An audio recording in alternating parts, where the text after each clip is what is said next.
उत्तर प्रदेश विधानसभा का शीतकालीन सत्र आज कोडीन कफ सिरप की शीशी में आए सियासी तूफान के साथ शुरू हुआ है, जहां विधानसभा सत्र के पहले दिन समाजवादी पार्टी के MLC Ashutosh Singh cough syrup का पोस्टर साइकिल पर लगाकर पहुंच गए विधानसभा। जी हां, समाजवादी पार्टी इस मुद्दे को सियासी रंग देने में जुटी हुई है और समाजवादी पार्टी का आरोप है कि कोडीन सिरप की आड़ में चल रहा था नशे का नेटवर्क, जिसमें सियासी लोग भी शामिल है, मगर योगी सरकार उनको बचाने का काम कर रही है क्योंकि उनके तार सत्ताधारी दल से भी जुड़े हुए हैं। जाहिर है इस मामले ने ले लिया है सियासी तूफान का रूप और पहली बार मुख्यमंत्री योगी आदित्यनाथ का इस मामले पर विधानसभा में बयान आया, जिसमें उन्होंने समाजवादी पार्टी पर करारा हमला किया है। नमस्कार दोस्तों, आप देख रहे हैं यूपी न्यूज 9 और मैं हूं आपका दोस्त अनूप श्रीवास्तव। इस वक्त बात उत्तर प्रदेश की राजनीति और कानून व्यवस्था से जुड़ी उस खबर की जहां कोडीन सिरप मामले पर मुख्यमंत्री योगी आदित्यनाथ ने समाजवादी पार्टी पर सीधा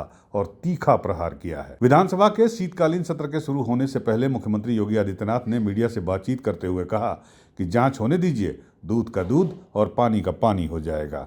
मुख्यमंत्री ने समाजवादी पार्टी के आरोपों पर पलटवार करते हुए पार्टी पर उल्टा आरोप लगाया कि प्रदेश में अब तक जिन जिन माफियाओं पर इस मामले में कार्रवाई की गई है, उनके तार कहीं न कहीं समाजवादी पार्टी से ही जुड़े पाए गए हैं। उन्होंने कहा कि एसटीएफ और यूपी पुलिस की शुरुआती जांच में कुछ ऐसे आरोपी सामने आए हैं जिनके समाजवादी पार्टी से संबंध उजागर हुए हैं। सीएम योगी ने समाजवादी पार्टी प्रमुख अखिलेश यादव पर तंज कसते हुए एक शेर भी पढ़ा, यही कसूर मैं बार बार करता रहा, धूल चेहरे पे थी और मैं आईना साफ करता रहा।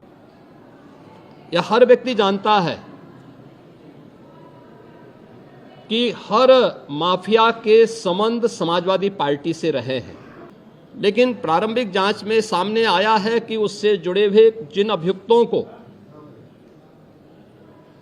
एसटीएफ या यूपी पुलिस की कार्रवाई में पकड़ा गया है, उनके कुछ संबंध समाजवादी पार्टी से सामने आए हैं और समाजवादी पार्टी जो अपने कार्य के अनुरूप जिसका जो बदनाम हो चुकी है और पहले से कुख्यात है, इस पूरे मामले में भी उसकी संलिप्तता आएगी। चूंकि एसआईटी एक राज्य स्तर की एसआईटी इस पूरे मामले की निगरानी कर रही है, जिसमें यूपी पुलिस, एफएसडीए, इनसे जुड़े हुए सभी अधिकारी मौजूद हैं।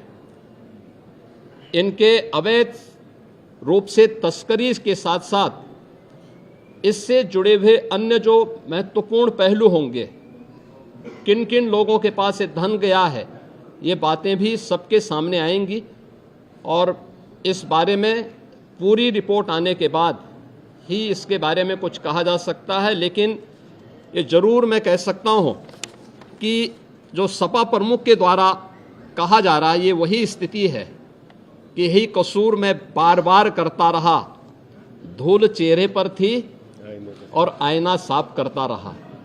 यानी फोटो इनकी है उन माफियाओं के साथ, तो स्वाभाविक रूप से अवैध लेन देन में भी संलिप्तता कहीं ना कहीं सामने आएगी।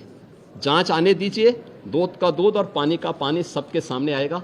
आपको बता दें, कोडीन फास्फेट एक ऐसी औषधि है जो एनडीपीएस अधिनियम के अंतर्गत आती है और इसका इस्तेमाल गंभीर खांसी के इलाज में होने वाले कोडीन युक्त कफ सिरप के निर्माण में किया जाता है। और खास बात यह भी है कि इस दवा का कोटा और आवंटन केवल सेंट्रल नारकोटिक्स ब्यूरो द्वारा अधिकृत दवा कंपनियों को ही दिया जाता है। लेकिन बीते कुछ समय से उत्तर प्रदेश में इस कफ सिरप का नशे के रूप में दुरुपयोग होने की शिकायतें लगातार मिल रही थीं और बाद में जांच के दौरान कई हजार कोडीन कफ सिरप जब्त भी किए गए। सीएम योगी ने बताया कि इन शिकायतों के बाद यूपी पुलिस, एसटीएफ और खाद्य सुरक्षा एवं औषधि प्रशासन ने ज्वाइंट रूप से कार्रवाई शुरू की और अब तक इस कार्रवाई में बड़े पैमाने पर अवैध तस्करी का खुलासा हुआ है और कई गिरफ्तारियां भी की गई हैं। साथ ही आर्थिक लेन देन की जांच भी शुरू की जा चुकी है और इस पूरे मामले की निगरानी के लिए एक राज्य स्तरीय एसआईटी गठित की गई है, जिसमें यूपी पुलिस और एफएसडीए के वरिष्ठ अधिकारी शामिल हैं। मुख्यमंत्री ने साफ साफ कहा, पैसा कहाँ गया, कैसे गया और कौन कौन शामिल है, सब सामने आ जाएगा। उधर योगी सरकार के द्वारा इस मामले में लिए जा रहे एक्शन का समर्थन करते हुए डिप्टी सीएम केशव प्रसाद मौर्य ने कहा कि कोडीन कफ सिरप मामले की जांच जारी है और इसमें जो कोई भी शामिल पाया जाएगा उसके खिलाफ सख्त कानूनी कार्रवाई की जाएगी। उस पर कार्रवाई पुलिस कर रही है, उसकी जांच हो रही है और जो जांच में दोषी पाए जाएंगे वो कोई भी हो वो बच नहीं पाएंगे। सर वो एसटीएफ बोल रहे हैं कि वो सिर्फ टास्क फोर्स है, उन्होंने एसटीएफ बोला कि एसटीएफ नहीं है, सिर्फ टास्क फोर्स है। ये बोलने के लिए कुछ भी बोला जा सकता है, वो उनके बौखलाहट का प्रतीक है। लेकिन सरकार की ओर से जो भी कोडीन कफ सिरप के मामले में या अन्य किसी मामले में आप दोषी पाया जाएगा जांच में, उनके खिलाफ कार्रवाई होगी।